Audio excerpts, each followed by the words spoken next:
Ward क्रमांक 137 से आयशा रफीक शेख की जीत की बढ़ी संभावना। आपकी जीत होती है तो पहला कदम क्या है? मेरी अगर जीत होती है इंशाअल्लाह होगी, अल्लाह पे मुझे यकीन है, हमारे लोगों पे मुझे यकीन है, होगी तो सबसे पहले काम हम हमारे दवाखाने का करेंगे। जो प्लॉट नंबर 39 में जो डिस्पेंसरी है उसे हमें 1+ करना है। हमने उसका पेपर वर्क कर चुका है, लेकिन हमें उम्मीद है कि हम जीत कर आएंगे तो हमारा पूरा काम हो जाएगा। हम उधर डेंटल केयर खोलेंगे, जो डेंटल केयर में बहुत ज़्यादा पैसा लगता है। हमारे आवाम को पैसा हम मुफ्त करना चाहते हैं, फ्री में हम इसका इलाज करवाना चाहते हैं, वो करेंगे। फिर उसके बाद जो लोग यहाँ पे SMS कंपनी के नाम पे इलेक्शन जीतते हुए आ रहे हैं या इलेक्शन लड़ते हैं और जीतने की कोशिश करते हैं, मैं उनका मुंह तोड़ जवाब देना चाहती हूँ। इस पार्टी में आई हूँ तो इसका फ़ायदा मुझे उठाना है और मुझे पावर दिखाना है। इसके पास पावर है तो हम इसका पावर उठा के हम वो SMS कंपनी बंद करवाएंगे। और सेकंड चीज़, जो हमारे गोवंडी के अंदर नशा करके बदनाम किया जा रहा है, तो मैं इस पार्टी का फ़ायदा वापस से उठाऊंगी और वो नशे को भी मुंह तोड़ जवाब दूंगी। और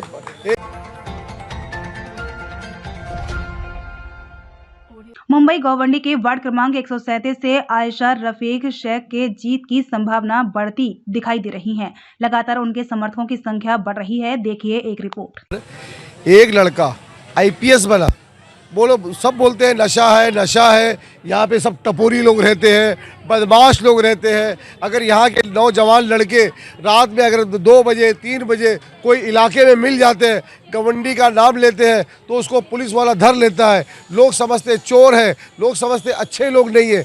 मैं वो वहाँ के लोगों को बताना चाहता हूँ कि गवंडी में डॉक्टर यहाँ पे बना, गवंडी के अंदर IPS हमारा बना। परसों के दिन एक साई बाबा झोपड़पट्टी में जो स्लम इलाका है, उस इलाके से एक IPS ऑफिसर बन के निकला, अब वो ट्रेनिंग में गया है। तो ये बहुत बड़ी बात है गवंडी के लिए, हम सब के लिए गर्व की बात है। गवंडी को नशा कर गवंडी में गुंडागर्दी कर करके आज हमारे बच्चियों की शादी नहीं हो रही है। ऐसे लोग को अल्लाह ताला ने एक सबक दिया है, एक IPS बनाकर। खुर्द शिवाजी विधानसभा अंतर्गत वार्ड क्रमांक 137 का यह एक ऐसा इलाका हम आपको बताना चाहेंगे जहां नामांकन के बाद ही प्रत्याशी की स्थिति काफ़ी मजबूत होती हुई दिख रही है। वही आज हमारे बीच जो आयशा रफीक शेख, जो कि रफीक शेख की लड़की है, और रफीक शेख की जो अगर बात किया जाए वो भी हमारे बीच मौजूद है। ये कहा जा सकता है कहीं न कहीं सामाजिक कार्य के बिल्कुल धनी रहे हैं रफीक शेख। आज आयशा जो यहाँ की प्रत्याशी है वो हमारे बीच नज़र आ रही है। आइए हम जानते हैं क्या कुछ कहना है, क्या स्थिति है।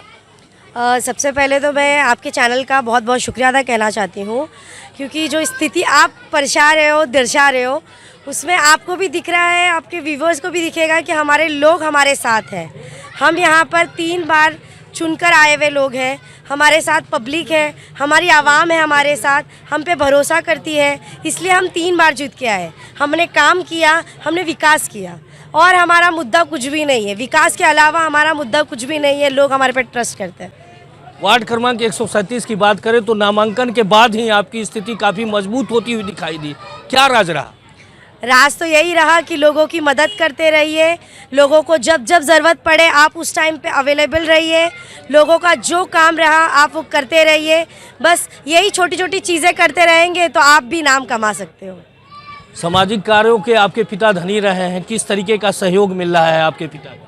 मेरे पिता का पूरा ही सहयोग मिल रहा है। जैसे कि मेरे अब्बा मुझे हमेशा प्रोटेक्ट करते हैं, हमेशा काम के लिए बताते हैं कैसा काम करना चाहिए, कैसा नहीं करना चाहिए।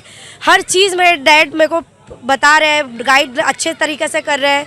बस मैं यही चाहती हूँ कि मेरे अब्बा ने जो काम किया, आगे जो मेरी मम्मी ने काम किया, मैं वही काम को अच्छी तरह से करूँ और कोशिश ये करूँ कि मेरे माँ बाप का नाम मैं अच्छी तरह से रोशन करूँ।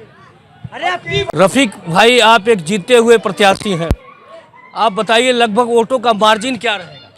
मेरे हिसाब से 9,000 के ऊपर, 9,000 10,000 का मार्जिन रहेगा फिलहाल अभी, और बाकी जितने भी रहेंगे वो 3,000 के नीचे रहेंगे। आपने तमाम रैलियां की, प्रदर्शन की और काफ़ी भीड़ देखा गया आपके रैलियों में, तो आने वाले समय में आप किस तरीके का चुनाव लड़ेंगे? नहीं, हमारे भीड़ इसलिए है कि हमारे काम को देखकर भीड़ है, मेरे चेहरे को देख के भीड़ है, क्योंकि रफ़ीक काम करता है, रफ़ीक के लोग, रफ़ीक के साथी काम करते हैं, रात दिन सुबह शाम हम लोग काम पे लगे रहते हैं। हमने कभी जाति के ऊपर काम नहीं किया, ना हिंदू मुसलमान, ना मुसलमान के नाम पर। हमने खाली एक ही काम किया है, इंसानियत के ऊपर। जो हमारे इलाके में छोटे छोटे बच्चे हैं उनका विकास कैसे हो, स्कूल कैसी हो, सड़क नाले कैसे हो, गलियां कैसे बनेगी, यही हमारा काम है। एजुकेशन, अपना हॉस्पिटल्स, ये इस पे हमारा काम है। अगर बात की जाए मानखुर्द शिवाजी नगर की तो मुस्लिम बाहुल्य इलाका रहा है और शिवसेना शिंदे गुट को इस जगह स्थान देने का अगर श्रेय है तो आपको किया जा रहा है, तो कैसा मेहनत किया है? देखो, मैंने ना तमाम मुसलमान भाइयों को ये बताया है कि ये पार्टी के पास ही फंड है, जो ये शिवसेना है इसके पास ही फंड है, इसके सिवा कोई भी विकास नहीं कर सकता है। हमारे महाराष्ट्र में तमाम जितने भी, जैसे मैं जवान से बूढ़ा होने आ गया, मैं तब से देख रहा हूँ पूरे हिंदू भाइयों की सरकार है। यहाँ मुसलमान भाइयों की कभी सरकार बनी नहीं, मगर हमारे जो बड़े लीडर हैं वो हिंदू मुसलमान करते रहते हैं और राजनीति करते रहते हैं और राजनीति करके पैसा कमाते हैं। मगर हम महाराष्ट्र में रहते हैं, महाराष्ट्र में जब हिंदू भाई की सरकार आती है जाती है, क्यों ना हम उनसे मिलजुल कर काम करें और अपने गवंडी का विकास करें, अपने वार्ड का विकास करें, यहाँ के बच्चों का विकास करें, यही हमारी सोच है। एक लड़का IPS बना, बोलो सब बोलते हैं नशा है, यहाँ पे सब टपोरी लोग रहते हैं, बदमाश लोग रहते हैं। अगर यहाँ के नौजवान लड़के रात में अगर 2 बजे 3 बजे कोई इलाके में मिल जाते हैं, गवंडी का नाम लेते हैं, तो उसको पुलिस वाला धर लेता है। लोग समझते चोर है, लोग समझते अच्छे लोग नहीं है। मैं वो वहाँ के लोगों को बताना चाहता हूँ कि गवंडी में डॉक्टर यहाँ पे बना, गवंडी के अंदर IPS हमारा बना। परसों के दिन एक साईं बाबा झोपड़पट्टी में जो स्लम इलाका है, उस इलाके से एक IPS ऑफिसर बन के निकला, अब वो ट्रेनिंग में गया है। तो ये बहुत बड़ी बात है गवंडी के लिए, हम सब के लिए गर्व की बात है।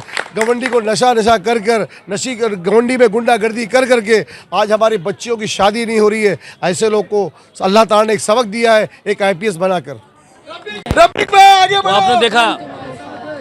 तो आपने देखा ये आयशा नूरजहां रफीक शेख थी, जो कि यहाँ की प्रत्याशी है वार्ड क्रमांक 137 की, और उनके पिता रफीक शेख थे। इनका यह कहना है कि जो जात पात की जो राजनीति है वो हम नहीं करते हैं और आने वाले समय में स्वास्थ्य की जो सुविधा है उसको हम बेहतर करने की कोशिश करेंगे। मैं मुकेश साई, हमारा सिटी न्यूज़ मुंबई।